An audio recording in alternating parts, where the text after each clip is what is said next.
We're constantly looking for ways to increase our sales on eBay, but I think there's times whenever you get best offers, don't be afraid to say no. So let's talk about it on the other side. So without any further ado, let's go.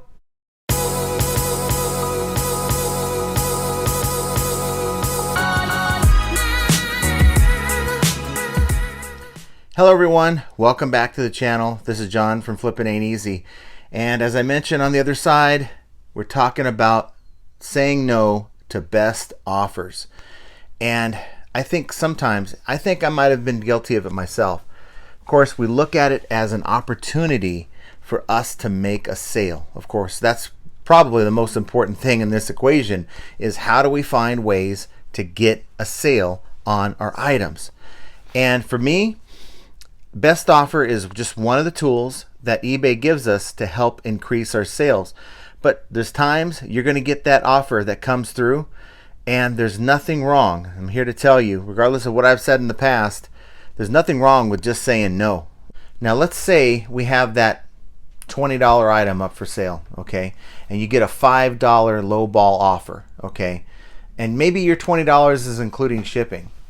Well, you ain't making any money off that deal. If you're selling it for $5, even at first class with first class rates, if it's under a pound, eBay fees, you're losing money. And the last thing you want to do, and we're not even recouping our cost of goods, the last thing you want to do is put yourself into a position where you get so desperate to make a sale that you forget about those expenses that go into making the sale. Your cost of goods, the cost of shipping, eBay fees, especially if you have promoted, it can certainly add up. And I've been doing a lot more monitoring on my spreadsheet as to what I'm making, what I'm spending on promoted listing fees and different things like that. And I think every serious reseller should be doing something like that on their own, just to get an idea of what kind of expenses are going out of each sale. But when you get that lowball offer, my tactic is to at least try to come back at the buyer and give them a chance to get their head right about my item, okay? I'm going to tell them no when they come back to me with a ridiculous counteroffer. So on that $20 item, I might come back and say, I can do 15, that's the lowest I can go. I have to pay for shipping on this, plus eBay fees, plus I'm into this item for a certain amount of money. You don't have to give them that information, but just to explain to them your position on the deal, okay, and let them know that at $5 I can't make any money. Any reasonable person knows that you're trying to make money by selling your item. That's the whole purpose, right? So I give the buyer one chance to come back to earth, okay? One chance to get their mind right around and get their mind wrapped around the idea that their offer is not reasonable, without me actually coming in and being rude and saying that their offer is not reasonable. If they come back at me with $5 or $10, okay, I think we're kind of done here. For me, it's just decline. And I think a lot of us are sort of afraid to do that. But look, if you make your case for why this is the lowest you can go, and they don't at least meet you halfway, they're trying to negotiate, and you're gonna get a lot of buyers to do this. They think they're at some kind of an auction or something, and they're just trying to go back and forth with you. Maybe they think they're at a yard sale, but you got to hold your ground, because think of it like this: that $20 item, if you look at the comps, okay, that item is selling for $20 if you have it priced properly. Now this is all about having it priced properly in the first place. You have that item priced properly, well then if you go down to 15, what you're asking for is your low ball. Instead of giving it to this guy, put your item at 15. Don't settle for the $10 price. I mean, unless it's a dog item, no one's been asking for it, you look at the comps, nobody's been buying it, then you know what, take a look. Don't take a loss. Throw it in the trash. I mean, if it comes down to it, if you're trying to get it out of your store, which we should be trying to do, I would rather throw an item in a trash can than lose money on it, because there's no negative feedback you're going to get from a trash can.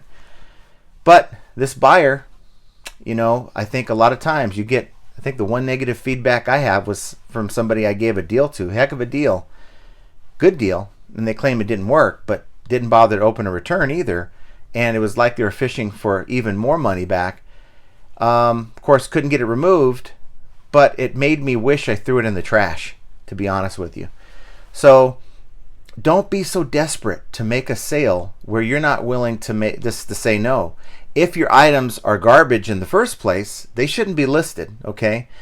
Put them on Mercari. I'm not dogging Mercari. Actually, I like Mercari when you're cross-posting. It's never going to be a replacement for eBay, but to supplement, some of these slower selling items on eBay are actually better on Mercari. And I've had many sales from items that I consider just dead items on eBay, and within days they have views and they have sales. Making close now to about 175 sales in the last 2 months on Mercari, 200 more almost 200 more sales than I would have had on eBay if I just left them there and dealing with these lowballers trying to get these items for next to nothing. So check out the link down below. Of course, I'm partnered with Prime Lister. I think it's an excellent tool. The price is right. You're not paying as high as the other guys for the same type of service. There's not only a cross-listing tool that you can get, but you can also utilize their platform to send offers to people on Mercari once you have it cross-listed. And also, if you have clothing, do the Poshmark thing, cross-list over to Poshmark. And a lot of us hate the Poshmark thing where you have to share, you have to go in and share your closet. Well, this cross-listing program actually has a tool where you can go in and they'll do all the work for you, and you don't have to do all that sharing each and every item in your closet multiple times a day, which takes a lot of time. So that's something to consider. I talk about it all the time, but use the link below, get 2 weeks for free and 30% off your first month. That's if you decide to go with them. Take advantage of the 100 free listings they give you, try it out, see if it's for you. And that's what I do, and it'll help your sales as well. But I think sometimes we can feel a little desperate, especially when sales are slow, to just take a lowball offer, and then we realize when it's too late that, man, I made nothing on the deal. Or, after you process your shipping label and you realize, wow, I got fleeced on this one. And that's not the feeling we want. That's not the experience we want as resellers. That could be demoralizing. So stand your ground. Know what your cost is for the item. Know what eBay fees are going to be involved. Know what you're shipping, or have an idea of what your shipping is going to be. Sometimes I'll even ask them, where are you located, to get an idea. If I'm shipping it across the country, I know that it's going to cost me more out of my potential profit, and I can't go that low on an item. So don't be afraid to say no when it comes to these lowball offers.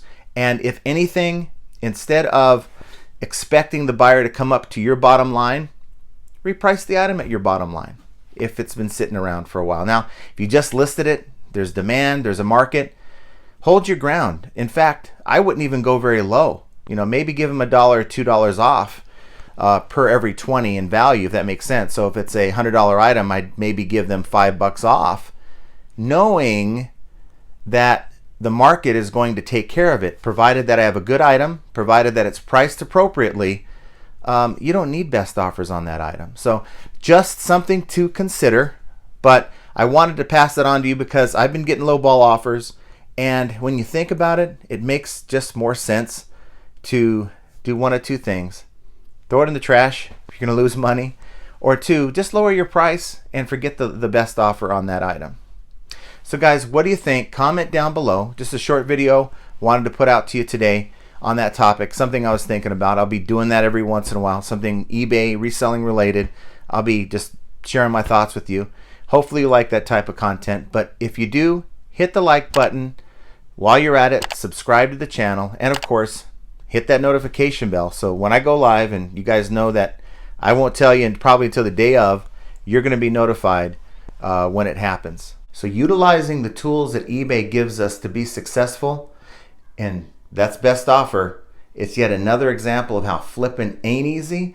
And I want you guys to have an excellent remainder of your week. You're going to hear from me very soon, but get out there, Get your stuff listed for Q4, and we'll talk to you very soon.